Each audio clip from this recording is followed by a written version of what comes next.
ការធ្វើអាជីវកម្មមួយដើម្បីទទួលបានជោគជ័យគឺតម្រូវឲ្យមានចក្ខុវិស័យដ៏រឹងមាំ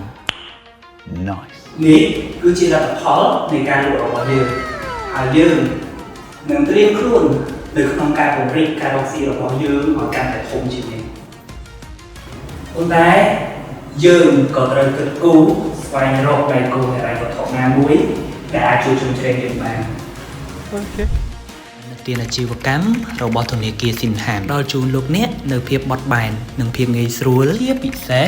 ជួយសម្រួលដល់ការពង្រីកអាជីវកម្មរបស់ក្រុមហ៊ុនសាអាជីវកម្មរបស់លោកអ្នកជាមួយនឹងអត្រាការប្រាក់សមរម្យហើយនឹងអាចចរចាបាន ទីតាំងនេះនឹងក្លាយទៅជាសាខាទី2របស់យើងអាជីវកម្មរបស់យើងនឹងកាន់តែចម្រើនហើយប្រាក់ចំណូលក៏កាន់តែកើនឡើង ចាប់ផ្ដើមពីចក្ខុវិស័យទៅជាភាពជោគជ័យកើតចេញពីការផ្គត់ផ្គង់ហិរញ្ញវត្ថុដ៏ឆ្លាតវៃក្រុមហ៊ុនកាន់តែរឹងមាំអនាគតកាន់តែភ្លឺថ្លាបានមកពីការគាំទ្ររបស់ធនាគារស៊ីនហាន់ ជាមួយធនាគារស៊ីនហាន់សម្បត្តិរបស់លោកអ្នកនឹងកាន់តែជាការ